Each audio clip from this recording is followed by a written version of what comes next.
The year is 2010. Two CIA agents are getting ready for a mission. Their names are Emily and Matt.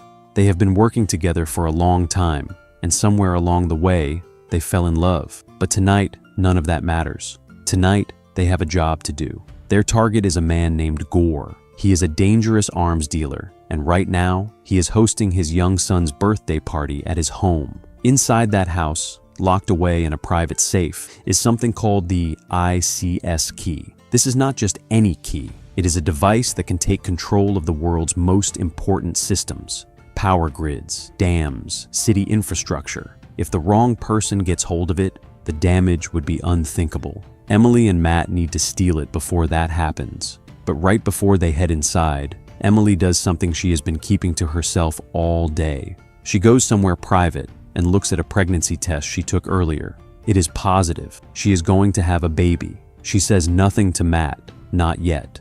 She tucks the test away and gets into character. Their cover story is that they are a French arms dealer and their partner. They walk into the party together, acting completely natural, like they belong there. Their handler, Chuck, is listening in through their earpieces and guiding them every step of the way. The moment he sees them walk in holding hands, he frowns. He had already suspected something was going on between them. He mutters that it was a mistake to send them together, but there is no turning back now. Emily had prepared something clever before they arrived. She had applied a special chemical solution to her hand. When Gore greeted her and kissed her hand, the way charming men at parties like to do, the chemical captured his fingerprints, and her watch quietly recorded his voice, both things they would need to open his safe. With that done, Emily and Matt made their way to Gore's private office. They used the fingerprints and the voice recording to unlock the safe. The ICS key was right there inside, but the moment the safe opened, a silent alarm went off. Guards came rushing in. Emily and Matt fought every single one of them and won. They took the key and got out. After the mission, Chuck arranged a meeting with a British MI6 agent named Baron Andrews. Baron was well-dressed, charming, and very friendly toward Emily. A little too friendly, which did not go unnoticed by Matt. The two men clearly did not like each other from the start. Chuck made one thing very clear before the meeting. Do not tell Baron about the ICS key. He told them they could not trust anyone. Soon they boarded a private plane. The mission was done, and Matt wanted to celebrate. He grabbed a bottle of champagne and poured 2 glasses. Emily said no. Matt studied her face. He could tell something was wrong. He asked her directly what she was hiding. Emily took a breath and told him the truth. She was pregnant. She had taken multiple tests to be sure. Matt was quiet for a moment. Then he smiled. He told her he would be happy to start a family with her. But the good news barely had time to settle before the nausea hit. Emily desperately needed the bathroom. The flight attendant calmly told her the bathroom was broken. This was an 11-hour flight. And then things got much worse. The same flight attendant suddenly pulled out a gun and demanded the ICS key. A fight broke out right there on the plane. In the middle of everything, a bullet hit the pilot. The plane started going down fast, heading straight for the side of a mountain. There was only one parachute left on the plane. Matt immediately strapped it onto Emily and told her to take care of herself and the baby. Emily refused to leave without him, so she wrapped her legs around his waist, and they both jumped together, sharing the one parachute as the plane crashed into the mountain behind them. They survived, but everything had changed. Standing there in the aftermath, Emily and Matt made a decision. The crash had been massive. Everyone would assume they were dead. This was their way out. They agreed to disappear completely. No more CIA, no more missions, no more secrets, at least not the dangerous kind. Matt pointed out that for Emily, this would mean cutting off all contact with her mother forever. Emily barely flinched. She said the two of them did not get along anyway. And just like that, 2 of the most skilled spies in the world vanished from the map and became ordinary people. The story then jumps forward 15 years. Emily and Matt now live in a quiet neighborhood with their 2 children. Their daughter, Elise, is a teenager who is always annoyed at her parents and does whatever she wants. Their son, Leo, is younger and spends most of his time with gadgets and games. One morning, after dropping the kids off at school, Emily could not help herself. She parked the car down the road and watched Elise through binoculars. She had seen Elise sneaking around with a boy, and she wanted to know more. Matt was uncomfortable. He told Emily they should respect their children's privacy, but Emily kept watching. She saw Elise and the boy holding hands. Then they kissed. And right at that moment, Elise looked up and spotted her parents sitting in the car with binoculars. The drive home was very quiet. That night, Emily was complaining about Elise, going on about how her daughter never listened and always acted like everything was a big inconvenience. While she was talking, she noticed Elise's laptop nearby, lighting up with message after message. She tried to ignore it. She really did. Then she picked it up. She tried to guess the password, but got it wrong. She tried again. Wrong. Then she noticed a small sticker on the back of the laptop. She peeled it off and looked at what was written underneath. The password was, "Mom sucks." Emily typed it in.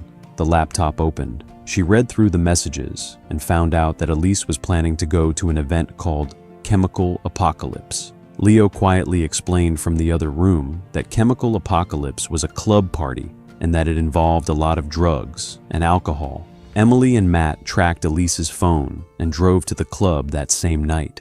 They found her dancing in the VIP section. Emily went straight to her and told her it was time to go home. That is when a group of young men stepped in. One of them grabbed Elise's arm and blocked her from leaving. Emily grabbed the boy by the throat and slammed his head against the wall. Matt stepped in to handle the rest. Together, they took down the entire group in just a few minutes, pinning the leader to the floor. And the whole thing was caught on someone's phone. Matt quickly grabbed every phone he could find and deleted the footage. But the damage at home was already done. Elise was furious. On the drive back, she told her parents she had chosen a college far away because she did not want to see them. Then she said it. "You're liars.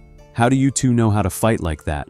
Emily replied, very calmly, that they had taken a couple of self-defense classes. Elise stared at her. A couple of classes? Nobody said anything after that. Later that night, when the house was quiet, Matt told Emily to remember why they had walked away from their old life. They had given everything up for their family. Emily knew he was right, but the past was about to come knocking on their door, literally. The next morning, their old handler Chuck showed up at their house. Matt was stunned. He asked how Chuck had found them. Chuck explained that the video from the club had made it online. Not all of it had been deleted. A clip had gone viral, and the people who watched it knew exactly what kind of training that fighting technique required. Chuck didn't waste a second. He told them Baron had been a traitor from the very beginning, secretly working with Gar. Gar believed Emily and Matt still possessed the ICS key, the same key he had been hunting since the plane crash 15 years ago. And if Chuck had managed to find their address this fast, it meant only one thing: Gar wouldn't be far behind. Emily asked what any of this had to do with them. They had not seen the key in 15 years. That was when Chuck revealed the truth about the crash. The ICS key was never found in the wreckage. Gar believed Emily and Matt had taken it with them when they disappeared. Before Chuck could say another word, a sniper's bullet hit him in the neck. He dropped to the ground. Within seconds, armed men appeared around the house and started shooting. The children were still at school. Emily and Matt had to move fast. They ran to the garage. Matt started one of the cars and sent it crashing through the garage door and straight into the attacker's vehicle outside. While the men were scrambling, Emily and Matt jumped into a second car and drove away. The attackers chased them. While speeding down the road, Emily turned to Matt and told him something felt off. She asked if there was anything he needed to tell her. Matt hesitated. Then he admitted that he had never actually destroyed the ICS key. He had hidden it. 15 years ago, right after they disappeared, he had taken the key to the safest place he could think of, Emily's mother's house in London. Jeannie was a retired MI6 agent. Her security was tighter than most government buildings. Emily's reaction was not what you would call calm. Behind them, the attackers were getting closer. Matt reached into the back seat, grabbed a bottle of Diet Coke and some Mentos, and put together a quick improvised explosive. He threw it at the pursuing car. The driver lost control and smashed into a truck. The road was clear. For now. They drove straight to the school and picked up the children. Leo and Elise had no idea what was happening. Their parents rushed them to the airport without explaining anything. Elise asked why they were suddenly going to London. Emily told her they were going to visit their grandmother. Elise reminded her that she had always told them their grandmother was dead. Matt told everyone to calm down. They landed in London using fake passports. Their names on the passports were the Bakers. Leo quietly searched the name on his gaming device while his parents were not looking. He found out that a man named Jeffrey Baker had died in 1952. He showed Elise. Their suspicions about their parents were growing stronger by the hour. What the children did not know was that they had been spotted. One of Gar's men had been on the same bus from the airport. He was already sending their location to his boss. And Baron, watching the airport camera system, had also seen them arrive. He immediately sent his team to find them. Emily and Matt took the family's phones and snapped the SIM cards to stop anyone from tracking them. Leo had his gaming device confiscated next. Matt opened the window and threw it onto the roof of a passing lorry. Leo watched it go. "I only play games on that thing," he said. "I don't do it in real life like you guys do." They drove to the address Matt remembered. It was a huge, impressive country estate. Elise and Leo stared at it from the car. "This is Nani's house?" Elise said. "Are we from royalty or something?" Emily entered the gate code and they drove in. As they got out of the car, a gunshot rang out across the garden. Everyone froze. Then they saw the source, an older woman standing on the lawn. This was Jeannie, Emily's mother. Leo tried to hug her. Jeannie said, "We don't do that here." Then she told him to go pick up the dead bird. The meeting between Emily and her mother was cold from the start. Jeannie had known about the children for years. Matt had been secretly sending her photographs the entire time Emily had been out of contact. Emily had no idea. She was not happy about it. The two of them went off to talk privately, and the argument that had been building for years finally came out. Emily told her mother that she had never cared for her. She said that the day she found out she was pregnant, she had promised herself she would never raise her children the way Jeannie had raised her. Jeannie had sent her away to America as a child and chosen her career over her daughter. Jeannie looked at Emily and said quietly, "And how has that worked out? Your daughter hates you, doesn't she?" Elise had been standing nearby and heard every word. She watched her mother's face fall and felt something shift inside her. She waited until Emily and Matt had gone to look for the key. Then she found Jeannie alone. "I don't hate her," Elise said. "Don't say that again." Jeannie looked at her granddaughter for a moment. Then she said, "No child can hate their parents. They just get angry, and your mother is far better than I ever was." Meanwhile, Matt had taken Emily down to the old wine cellar. He had hidden the ICS key behind a loose brick in the wall 15 years ago. It was still there, exactly where he left it. Then they heard the sound of a helicopter outside. Armed men blew the front gate and stormed the estate. Emily and Matt ran inside through a side door and found Jeannie and her boyfriend Nigel, who nobody had been warned about, tied up in the main hall. Jeannie's expression suggested she was already planning her escape. Emily freed her mother, and they ran to find the children. But when they turned the corner, they found Leo and Elise being held at gunpoint by several armed men. There were too many of them. Matt raised his hands. "We have the ICS key," he said. "We'll give it to you. Just don't hurt them." And then a familiar face walked in from the back of the room. It was Chuck, alive. Emily and Matt stood completely still. The throat wound from the sniper. Fake. The blood. Fake. The attack on their house. All of it was staged. Chuck had planned everything. He had made them run, knowing they would eventually lead him back to the key. Chuck explained himself without much shame. After the plane crash 15 years ago, the blame for the failed mission had landed entirely on him. His career at the agency was destroyed. He had spent 15 years watching everything he had worked for fall apart because of someone else's mistake. Now he wanted payback and money. He planned to auction the ICS key to the highest bidder.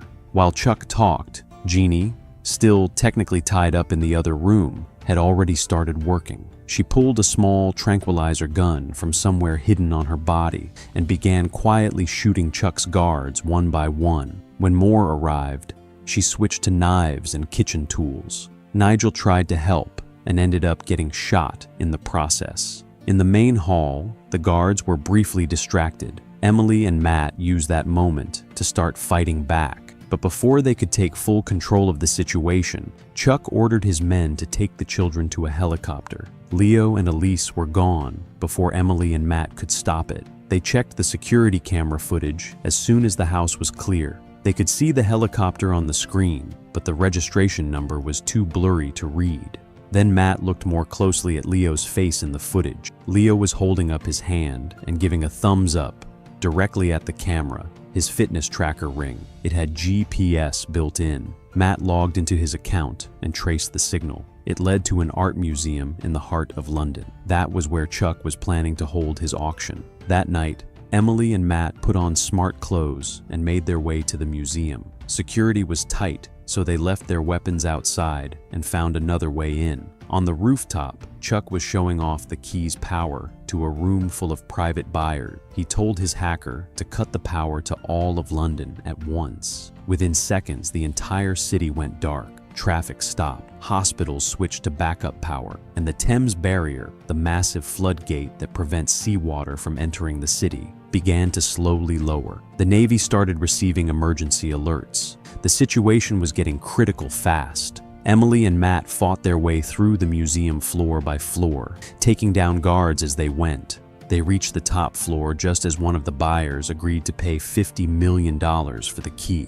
Then Baron walked in with his team. Emily and Matt tensed. They were international fugitives as far as any government was concerned. But Baron held up his hand. He told them he was not there to arrest them. He said he had looked into everything, and he knew what they had really done 15 years ago. And he knew what Chuck had done. He offered to fight beside them. Baron's team moved in and engaged Chuck's security. Chuck, realizing he was losing control, ordered his men to move the children to a boat on the Thames. Then he ran. Emily and Matt went after him, but Gore's men blocked their path in the corridor. It looked like they were trapped until Jeannie appeared behind Gore's men, pressing her rifle to the back of the nearest man's head. They surrendered immediately. Emily and Matt grabbed bikes from outside and split up to cut off the boat from both sides. Gore's backup teams chased them through the city. Matt used his driving skills to outmaneuver his pursuers through the streets.